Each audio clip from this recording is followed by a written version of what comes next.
لبیک اللہم لبیک لبیک لا شریک لک لبیک ان الحمد والنعمت لک والملک لا شریک لک۔ عازمین 9 ذی الحجہ کو حج کا خطبہ سننے کے بعد ظہر اور عصر کی نمازیں ادا کریں گے، پھر حجاج کرام سورج غروب ہونے تک میدان عرفات میں وقوف کریں گے۔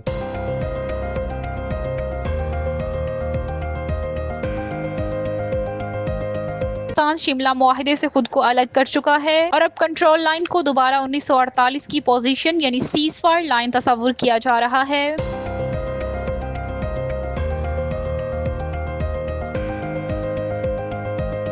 لاہور میں جاری قومی کرکٹ ٹیم کے تربیتی کیمپ کے دوسرے روز فاسٹ بالر شاہین شاہ افریدی نے گراؤنڈ ڈرلز میں حصہ نہیں لیا، جس پر شائقین اور مبصرین کی جانب سے دلچسپی کا اظہار کیا جا رہا ہے۔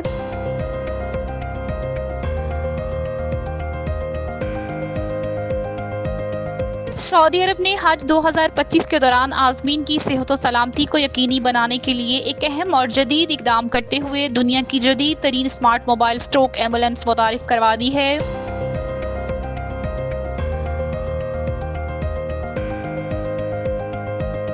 سابق کرکٹر باسط علی نے قومی ٹیم کے آل راؤنڈر سلمان علی آغا کو ٹیسٹ ٹیم کا اگلا ممکنہ کپتان قرار دیتے ہوئے سوشل میڈیا پر ایک نیا تنازع چھیڑ دیا ہے۔ سماجی رابطے کی ویب سائٹ ایکس پر سلمان علی آغا کی تصویر شیئر کرتے ہوئے باسط علی نے لکھا ہے کہ ریڈ بال کی بھی کپتانی مبارک، تینوں فارمیٹ کا ایک کپتان۔ باسط علی کی اس ٹویٹ نے کرکٹ حلقوں میں قیادت کی تبدیلی کے حوالے سے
لبیک اللہم لبیک لبیک لا شریک لک لبیک ان الحمد والنعمت لک والملک لا شریک لک۔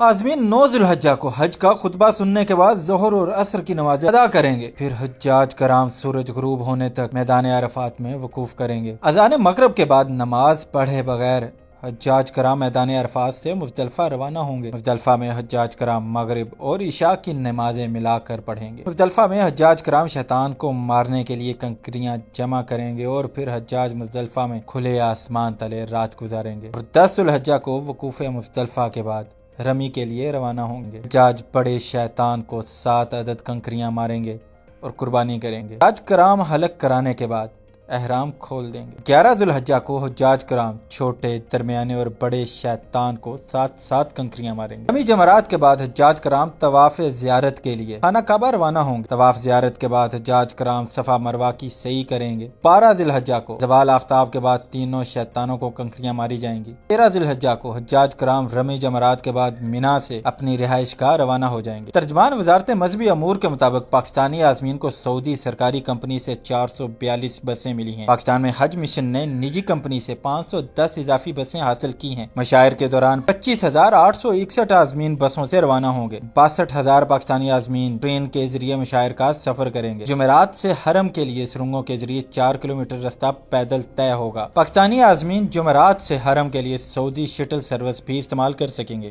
وزیر دفاع خواجہ آصف نے انکشاف کیا ہے کہ پاکستان شملہ معاہدے سے خود کو الگ کر چکا ہے اور اب کنٹرول لائن کو دوبارہ 1948 کی پوزیشن یعنی سیز فائر لائن تصور کیا جا رہا ہے۔ نجی ٹی وی چینل سے گفتگو کرتے ہوئے وفاقی وزیر نے کہا کہ شملہ معاہدہ اب مؤثر نہیں رہا کیونکہ بھارت نے خود اس کی خلاف ورزی کی ہے اور اس کے اقدامات نے معاہدے کی افادیت کو مکمل طور پر ختم کر دیا ہے۔ انہوں نے کہا کہ شملہ معاہدہ دو طرفہ تھا، اس میں نہ کوئی عالمی ادارہ شامل تھا اور نہ ہی کوئی تیسرا فریق موجود تھا۔ اب جب یہ معاہدہ موجود نہیں تو کنٹرول لائن کی حیثیت سیز فائر لائن کی ہوگی جو در حقیقت 1948 کے بعد قائم کی گئی تھی۔ خواجہ آصف کے مطابق بھارت نے جس طرح سے یک طرفہ اقدامات کیے اور معاہدوں کو پس پش ڈالا، اس کے بعد پاکستان کے پاس بھی یہی راستہ بچا ہے کہ وہ معاہدے کی شکوں کو کالعدم قرار دے کر اصل صورتحال کی جانب لوٹے۔ انہوں نے یہ بھی واضح کیا کہ سنتاس معاہدہ مختلف نوعیت کا معاہدہ ہے جس سے یک طرفہ طور پر کوئی ملک علیحدہ نہیں ہو سکتا، اس پر تمام فیصلے مشترکہ طور پر کیے جا سکتے ہیں۔ خواجہ آصف نے بھارت پر تنقید کرتے ہوئے کہا کہ وہ کبھی 6,000 تو کبھی 25,000 کیوسک پانی چھوڑ کر پاکستان کے لیے مشکلات پیدا کرتا ہے، لیکن وہ بہاؤ میں منمانی رکاوٹ نہیں ڈال سکتا کیونکہ یہ بین الاقوامی معاہدے کی خلاف ورزی ہوگی۔ وزیر دفاع نے کہا کہ اگر بھارت اس روش پر قائم رہا تو خطے میں کشیدگی بڑھے گی اور تمام معاہدے بے وقت ہو جائیں گے جس کا براہ راست اثر امن و سلامتی پر پڑے گا۔ لاہور میں جاری قومی کرکٹ ٹیم کے تربیتی کیمپ کے دوسرے روز فاسٹ بالر شاہین شاہ افریدی نے گراؤنڈ ڈرلز میں حصہ نہیں لیا جس پر شائقین اور مبصرین کی جانب سے دلچسپی کا اظہار کیا جا رہا ہے۔ میڈیا رپورٹس کے مطابق کیمپ میں شاہین شاہ افریدی کے علاوہ عبداللہ شفیق، مہران ممتاز، خرم شہزاد، حیدر علی، خواجہ نافع، محمد رضوان، بابر اعظم اور احمد دانیال نے شرکت کی، جبکہ ہیڈ کوچ مائک ہیسن کی جانب سے کھلاڑیوں کی کارکردگی پر گہری نظر رکھی گئی۔ ہیڈ کوچ نے تربیتی سیشن کے دوران محمد رضوان، بابر اعظم اور شاہین شاہ افریدی سے علیحدہ ملاقاتیں بھی کی، جس سے اندازہ ہوتا ہے کہ ٹیم مینجمنٹ آئندہ سیریز یا فارمیٹس میں ممکنہ حکمت عملی کے حوالے سے کھلاڑیوں سے مشاورت کر رہی ہے۔ ذرائع کے مطابق شاہین شاہ افریدی نے حالیہ پاکستان سپر لیگ میں اپنی ٹیم کو ٹائٹل جتوانے کے بعد بیرون ملک چھٹیاں گزاری اور وہ آج ہی کیمپ میں شرکت کے لیے پہنچے تھے، جس کے باعث انہوں نے گراؤنڈ ڈرلز میں حصہ نہیں لیا۔ اگرچہ ان کی غیر حاضری کو آرام کا حصہ تصور کیا جا رہا ہے، لیکن کرکٹ حلقوں میں یہ سوال ضرور اٹھ رہا ہے، آیا ان کی فٹنس اور فارم پر ٹیم مینجمنٹ کو کوئی خدشات تو لاحق نہیں؟ توقع ہے کہ شاہین شاہ افریدی آئندہ سیشنز میں مکمل طور پر حصہ لیں گے تاکہ اہم سیریز سے قبل بھرپور تیاری ممکن بنائی جا سکے۔ سعودی عرب نے حج 2025 کے دوران عازمین کی صحت و سلامتی کو یقینی بنانے کے لیے ایک اہم اور جدید اقدام کرتے ہوئے دنیا کی جدید ترین اسمارٹ موبائل اسٹروک ایمبولینس متعارف کروا دی ہے، جو موقع پر ہی فالج کی تشخیص اور فوری ابتدائی علاج فراہم کرنے کی صلاحیت رکھتی ہے۔ سعودی وزارت صحت کی جانب سے یہ انقلابی سہولت مکہ مکرمہ میں حجاج اکرام کے لیے فراہم کی گئی ہے۔ یہ مشرق وسطیٰ اور شمالی افریقہ میں اپنی نوعیت کی پہلی ایمبولینس ہے جو جدید ترین میڈیکل ٹیکنالوجی سے لیس ہے اور ایک مکمل ماہر ٹیم پر مشتمل ہے۔ ایمبولینس میں دماغی اعصاب کے ماہر، vascular neurologist, critical care nurse, C T scan specialist اور ایمبولینس ٹیکنیشینز شامل ہیں جو مریض کو اسپتال منتقل کیے بغیر فوری دماغی معائنے اور علاج فراہم کرنے کی صلاحیت رکھتے ہیں۔ اس موبائل یونٹ میں C T scan, M R I, ultrasound imaging سمیت جدید تشخیصی آلات موجود ہیں جو فالج کی ابتدائی علامات کی بروقت شناخت اور فوری مداخلت کو ممکن بناتے ہیں، جس سے نہ صرف زندگی بچائی جا سکتی ہے بلکہ مکمل صحت یابی کے امکانات بھی کئی گنا بڑھ جاتے ہیں۔ یہ جدید سہولت سعودی عرب کی عزم کی عکاس ہے کہ وہ حج جیسے عظیم اجتماع میں عازمین کو عالمی معیار کی طبی سہولیات فراہم کرنے کے لیے جدید ٹیکنالوجی کا بھرپور استعمال کر رہا ہے تاکہ ہر حاجی کو بروقت اور مؤثر علاج میسر آ سکے۔ سابق کرکٹر باسط علی نے قومی ٹیم کے آل راؤنڈر سلمان علی آغا کو ٹیسٹ ٹیم کا اگلا ممکنہ کپتان قرار دیتے ہوئے سوشل میڈیا پر ایک نیا تنازع چھیڑ دیا ہے۔ سماجی رابطے کی ویب سائٹ ایکس پر سلمان علی آغا کی تصویر شیئر کرتے ہوئے باسط علی نے لکھا ہے کہ ریڈ بال کی بھی کپتانی مبارک، تینوں فارمیٹ کا ایک کپتان۔ باسط علی کی اس ٹویٹ نے کرکٹ حلقوں میں قیادت کی تبدیلی کے حوالے سے نئی بحث کو جنم دے دیا ہے۔ سلمان علی آغا اس وقت T20 ٹیم کے کپتان اور ٹیسٹ ٹیم کے نائب کپتان کی حیثیت سے خدمات انجام دے رہے ہیں۔ حالیہ ہوم T20 سیریز میں بنگلہ دیش کے خلاف کلین سوائپ فتح کے بعد انہیں ٹیسٹ ٹیم کی قیادت کا مضبوط امیدوار تصور کیا جا رہا ہے۔ ذرائع کے مطابق Pakistan cricket board test format میں قیادت کی تبدیلی پر غور کر رہا ہے اور سلمان علی آغا کے ساتھ سعود شکیل بھی اس دور میں شامل ہیں۔ اگرچہ PCB کی جانب سے تاحال کوئی باضابطہ اعلان نہیں کیا گیا، تاہم باخبر حلقے بتا رہے ہیں کہ فیصلے جلد سامنے آ سکتے سکتے ہیں۔ یاد رہے کہ نومبر 2023 میں شان مسعود کو